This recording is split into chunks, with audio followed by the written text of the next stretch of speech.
Hare Krishna. Sri Vishnu Sahasranama, number 750, Ghrtasi. Two parts to this name. Ghrita, which students of Sanskrit knows means ghee, the common colloquial term derived from the Sanskrit. Ghritam is ghee. It actually means sechanam, sharanam, deepanam, sprinkling, flowing, or shining. So these are independent meanings of the word ghritam. And ghee is to be sprinkled.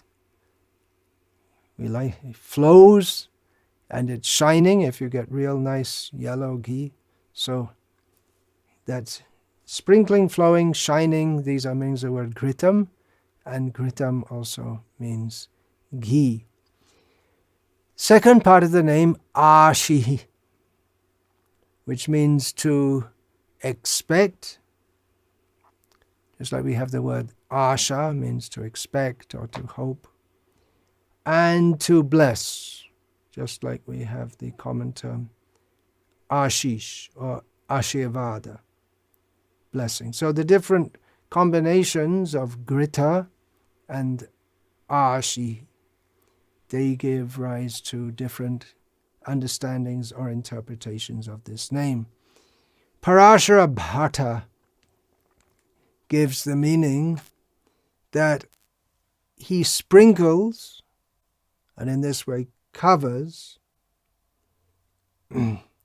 ashihi, that which is expected or get as a blessing, prosperity. So he, by his benevolence, his quality of benevolence, he sprinkles or distributes prosperity upon the world. And then at this point is introduced that Ghrita can also mean fertilizing rain, rain which acts as a medium for the fertilization of the soil. And of course we know in Gita, anad bhavanti bhutani parjanyad anasambhavaha. Yagyad bhavati parjanyo yagya karma samudbhavaha. Men, all living beings, subsist on food.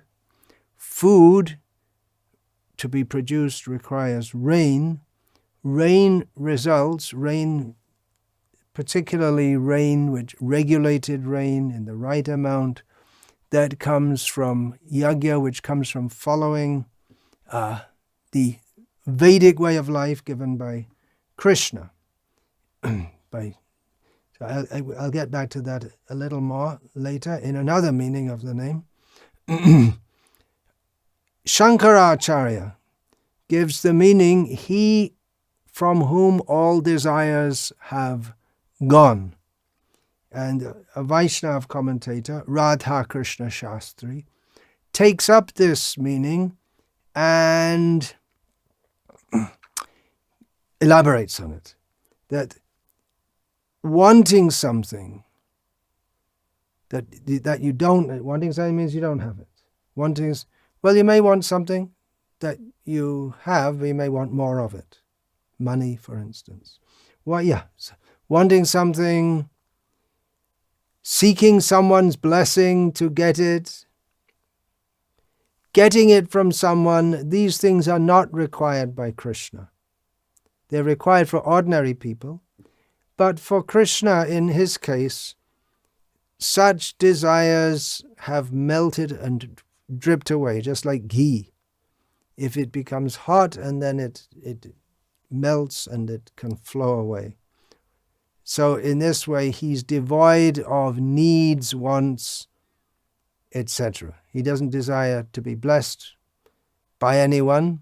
He is Atma Rama, Apta Kama. Atma Rama means he who is satisfied in himself, and Apta Kama means one whose all desires are fulfilled. But still, he takes pleasure in not being some frigid,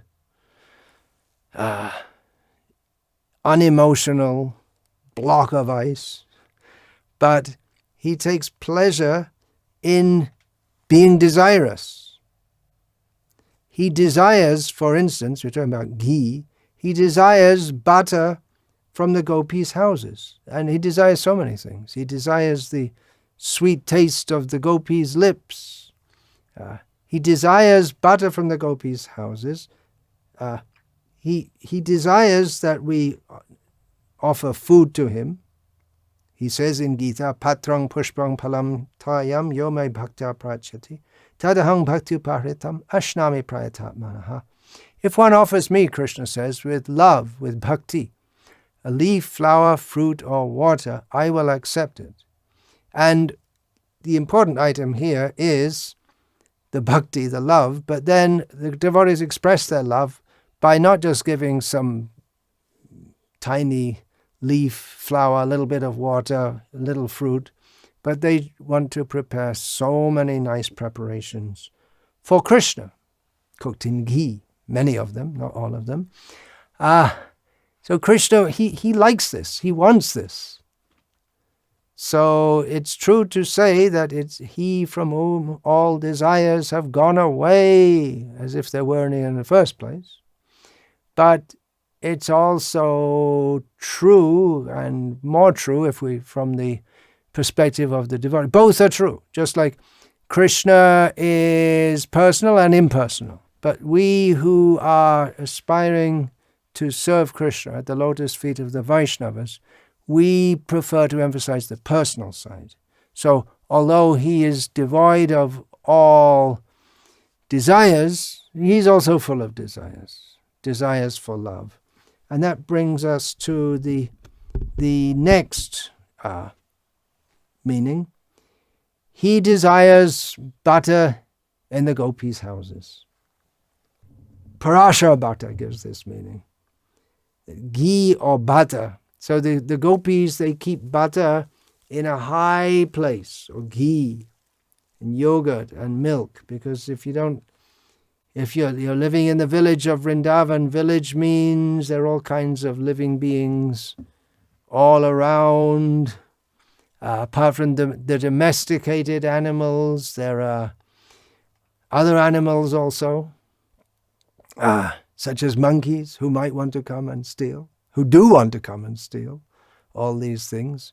Here on the farm that I'm presently staying at, we have feral cats, and if you don't put the milk up out of their reach or lock the door, even somehow or other they get inside. You have to get it out of their reach, otherwise the milk turns into pussycat. It enters into the body of the pussycat. So you have to protect. Keep it up high, but you have to protect from what? From birds. They don't take very much. Birds, from cats, from dogs, from monkeys, and from Krishna. Krishna enjoys to frustrate the best efforts of the gopis and the gopas. They must take the help from their husbands to hoist the pots of butter so high. He frustrates all their endeavors to deprive him of the butter that he so much desires. And he eats it. He enjoys it. He wants it. He's sitting there plotting away. Now they put it up so high and they lock the door and there's a super security system in place. Okay, how am I going to get around this one? And Krishna he's a smarter criminal than the security company can thwart. Jai, Haribol, all glories to Lord Krishna. Now we come to the meaning. He who enjoys the offering of ghee in the homa, in the sacrifice. This is Satya Deva Vashishta. He enjoys the offerings of ghee in the fire offerings. Offer ghee in the fire. Sometimes people criticize, why you're offering ghee in the fire when so many people are hungry? Well, Krishna also eats. He also likes to eat. We don't subscribe to this Daridra Narayan idea that you feed the poor man and feeding the poor man is God. First you feed Krishna, then you can feed the poor man. Who is poor? The people who don't recognize that we have to feed Krishna first. That's real poor. So Krishna, he likes that. In the Hari Bhakti Vilas, not only in the fire sacrifice, but offering a ghee lamp to Krishna. It's very, very pleasing to Krishna. There's so many verses quoted in Hari Bhakti Vilas about how Krishna is very pleased by a simple offering of a ghee lamp to him, especially in Kartik, but throughout the year. So Arati is very important. Up to the present day, Hindus, pious Hindus, they know that Arati is very important. Offering Arati with a ghee lamp. And of course, we can offer with an oil lamp. Nowadays, ghee is so expensive, many people can hardly afford it. They can't even think about buying it. But actually, a ghee lamp is very pleasing to Krishna. He likes it very much. Why? Why? Everyone has their likes and dislikes. Krishna likes. He likes lamps with the wick is made of ghee. He likes that to be offered to him. He desires that people should offer ghee in the yagyas, sacrifices. Mostly people perform yagyas to supplicate different demigods for their health, for prosperity, to stop coronavirus, so many different material desires. But still, Krishna likes that they do this. He doesn't want them to be atheistic demons who give no heed to the fact that there is a higher power, himself. They may or may not recognize him. Actually, in the Yagya, Krishna, with so many names in the Vishnu Sahasranama about Krishna as Yagya, and the Yagya Bhuk, the enjoyer of the Yagya. So many names about this. So Krishna, this karma kanda process is given by Krishna also. That also we find in Gita. Sahayagya praja shrashtva purovacha prajapatihi anena prasavishyadvam esha vosvishta kamadhuk. In the beginning of creation, the Lord of all creatures, which Prajapati, which is variously glossed as Vishnu and as Brahma, but anyway, it all comes from Vishnu. In the beginning of creation, the Lord of all creatures sent forth generations of men and demigods, along with sacrifices for Vishnu, and blessed them by saying, "Be thou happy by this yagya," sacrifice, because its performance will bestow upon you everything desirable for living happily and achieving liberation. So as Srila Prabhupada often does, he works his explanation into the translation here. So this links with, he sprinkles the world with prosperity. The first understanding or interpretation that we heard today from Parashara Bhatta. He sprinkles the world with prosperity specifically by this system of performing yagyas.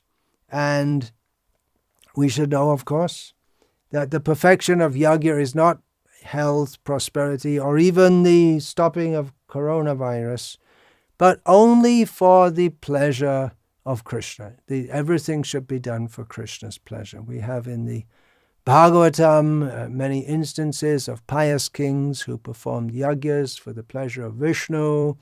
Most famous in Vedic culture at the present time is Yudhishthira Maharaj, who performed the Rajasuya sacrifice which glorifies the Yajaman, the organizer of the sacrifice, Yudhishthira Maharaj in this case, but he did it for the glorification of Krishna. Nabi Maharaj is another example.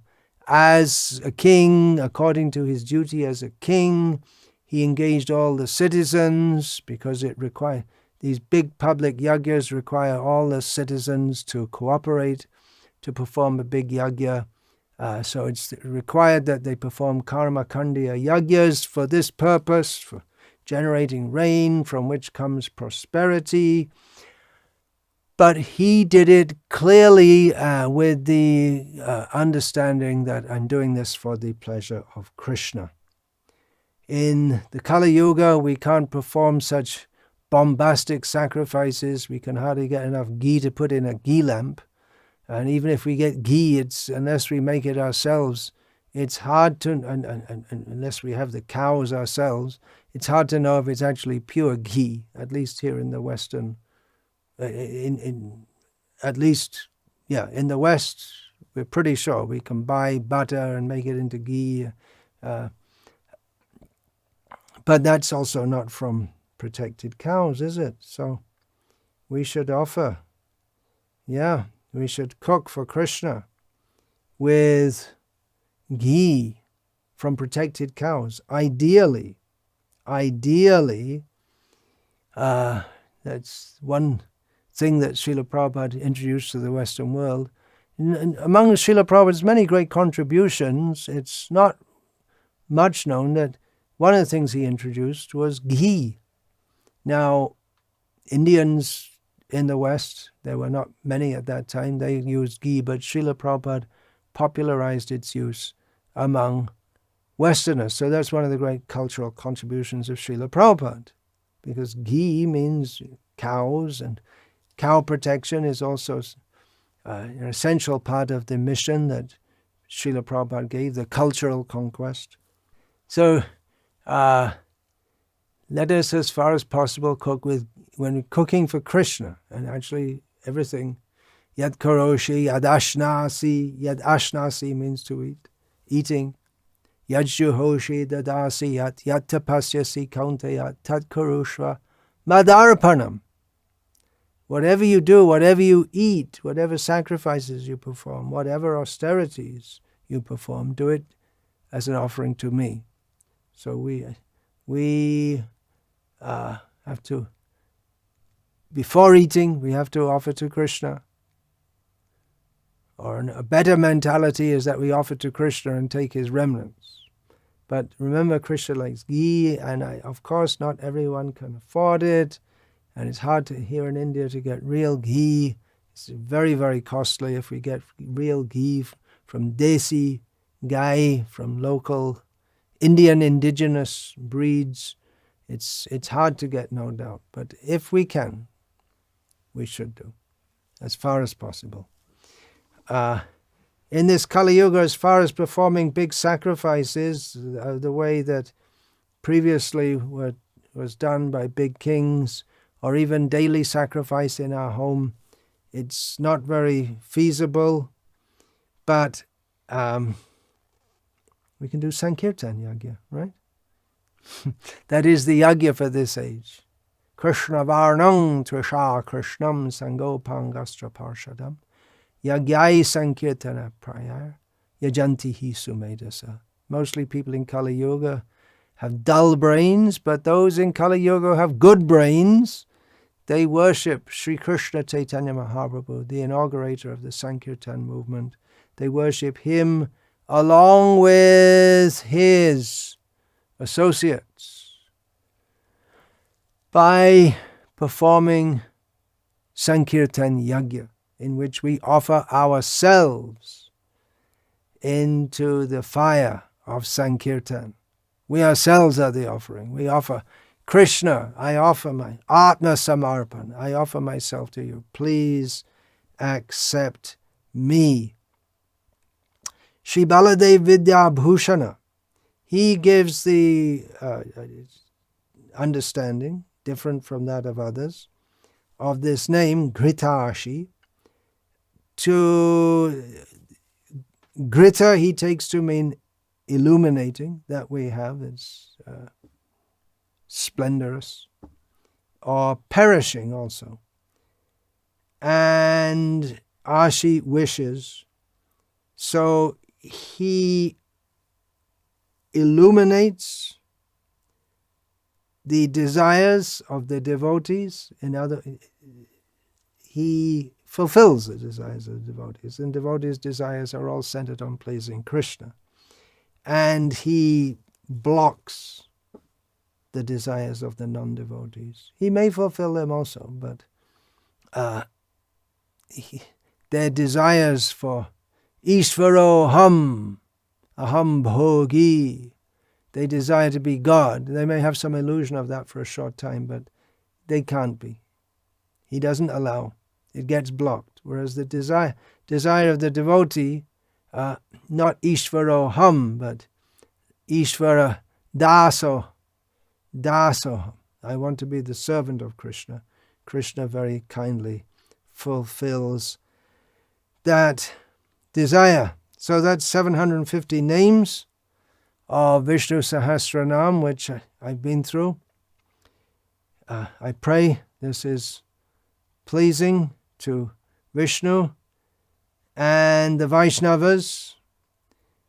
Direct glorification of the name, fame, form, qualities, pastimes, associates, paraphernalia, abode, and so on of Krishna is most important, especially, well, it's always very important, but especially in our movement at the time, there's so much what is called indirect preaching. It's called indirect preaching.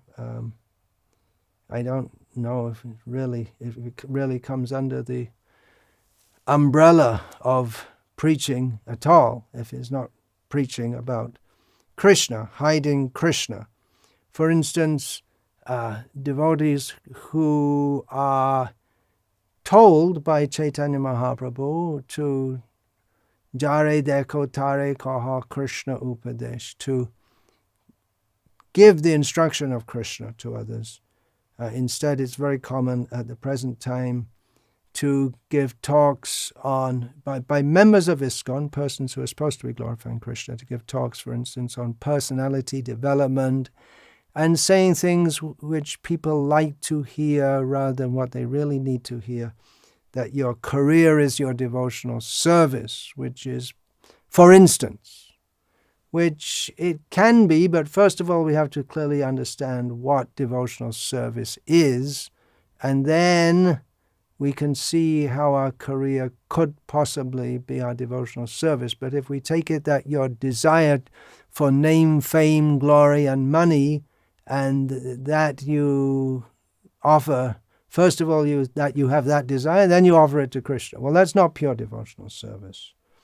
So it's more like materialism, and inevitably it morphs into materialism, and we can see that more clearly with the idea that we'll feed prasadam to the poor, but if we tell people it's prasad, they won't want to donate for it, so we have to say things like, we have to tell the public that we believe that feeding a poor child is the best way to serve Lord Krishna, which is not the philosophy that Srila Prabhupada taught us. And then gradually it morphs into distributing shoes to school children, yes, in the name of ISKCON. And we find donate to ISKCON for the 200-bed COVID hospital. And people want to donate, yes, give money to ISKCON. And so where we get people who are supposed to be glorifying Krishna, instead are asking people to give money for building hospitals, so people can be maybe relieved from COVID and other troubles, which is not what people who are charged with the duty of preaching Krishna consciousness are supposed to do. You can say, well, it's a mixed secularism with Krishna consciousness because people are not much interested in Krishna consciousness, so at least let them give money to us, and we're devotees. But if you're devotees, you're supposed to use it for the spiritual uplift of people, not the material uplift. And you can say, well, in the hospital we chant Hare Krishna also. But it's clearly what you're doing by mixing it, then it becomes increasingly secular, because people come, I want to give money for hospitals. So then you talk about hospitals and what you're doing for hospitals, and you don't talk to them about Krishna. We see also that, well, we have to give education, and just like the Christians in India gave education and they introduced Christianity along with it, so you have to do mundane education and people will like it, and this and that. But we say that it's in the name of doing something in Krishna consciousness, the education becomes increasingly secular. Like all the universities, the old universities in the West, they all started as religious institutions. Now they're mostly atheistic institutions. They've become so compromised.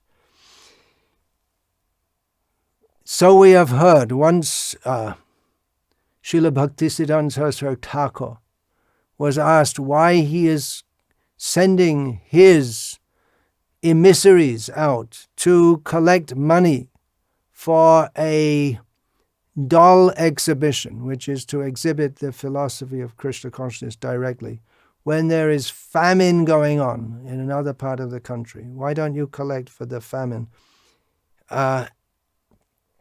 So Srila Bhaktisiddhanta Saraswati Thakur said, the real famine is the famine of Harikatha. We should offer famine. People are hungry. Give them ghee. Give them people need for their spiritual nourishment. They need ghee. They need food in the form of glorification of Krishna's name, fame, form, qualities, and pastimes. There was a flood in Medinipur district, so we need a flood of Harikatha. This preaching Krishna consciousness is done by great personalities. We'll find that in Bhagavatam. I'll quote that just coming up. But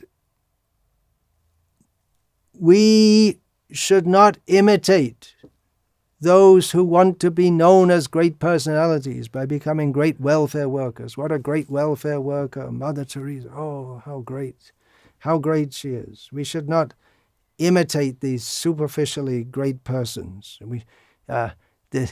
We're warned by Chaitanya Mahaprabhu not to be diverted by the desires for name, fame, and glory, which accrue to persons. We may get government awards for our food distribution, but devotees are not interested in such things. They're not interested in being praised as welfare workers by materialistic fools and rascals. Rather, we preach the message of Bhagavatam. For instance, Shvavid Varahoshra Karai Sangstuta Purusha Pashuhu Nayat Karna Pato Peto Jatu Nama Gadagrajaha.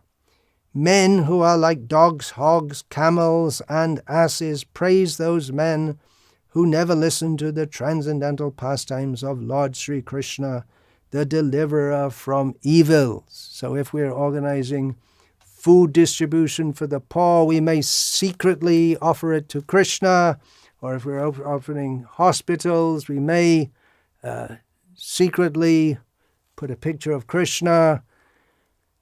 But then we have to glorify the people who give large donations because that's what they want. They want glorification. We'll have to glorify, oh, you're doing so much for helping the poor. You're doing so much for helping the sick. We'll have to glorify them who are not interested in listening to the transcendental pastimes of Lord Sri Krishna, which is what we're supposed to be saying to them. So we may be glorified by animalistic persons for this welfare work, as it's called, bodily social welfare work.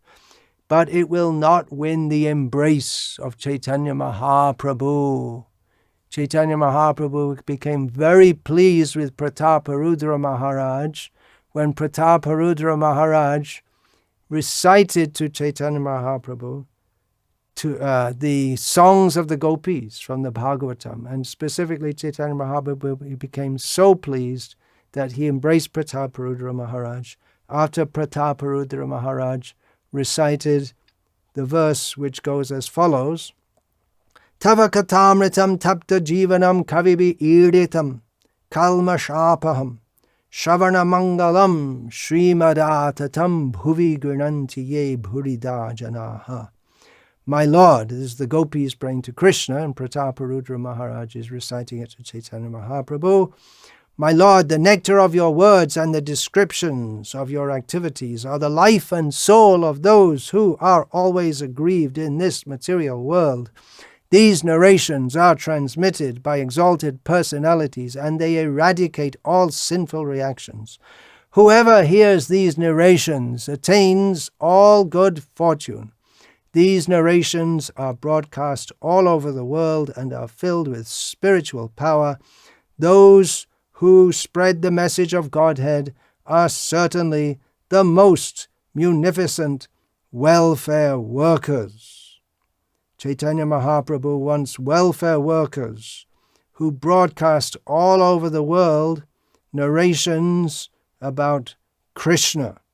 And he becomes so pleased, he might even embrace you. So you want the embrace of Chaitanya Mahaprabhu, not of hogs, dogs, camels, and asings.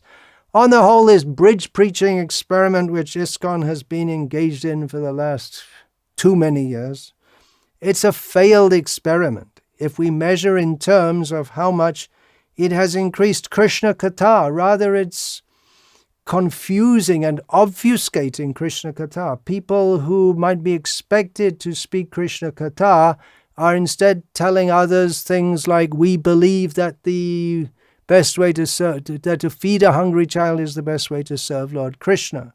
And advertising on the internet, donate for our 200-bed COVID hospital.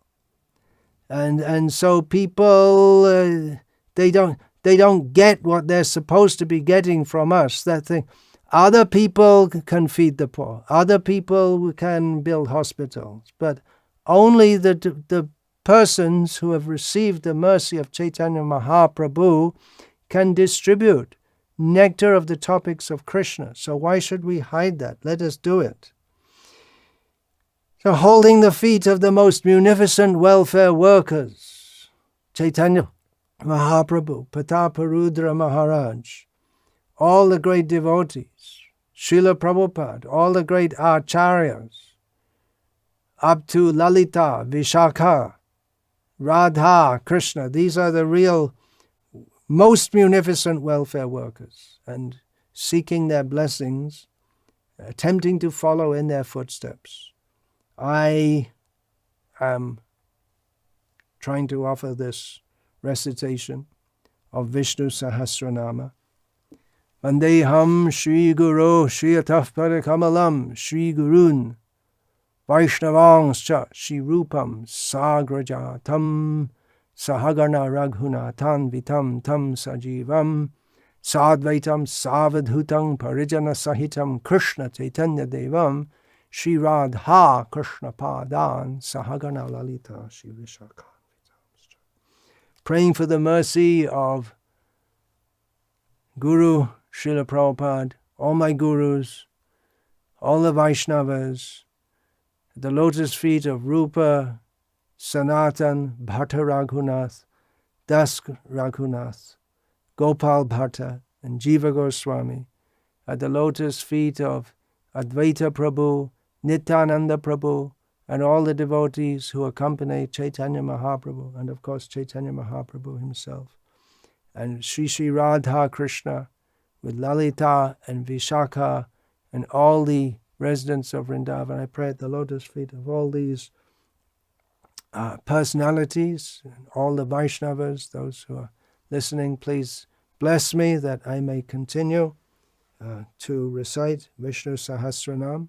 It's a landmark for me, having been through 750 names, another 250 to go, which is not a small thing. I pray that over the next few years and life after life, I may be able to recite the glories of the name, fame, form, qualities, etc. of the Supreme Personality of Godhead, and not be waylaid by desires for glorifying anything else. Hare Krishna, Krishna Krishna, Hare Hare. Hare Rama, Rama Rama, Hare Hare. Vancha kalpatarubhyascha kripa sindhubhya vacha patitanam pavanebhyo vaishnave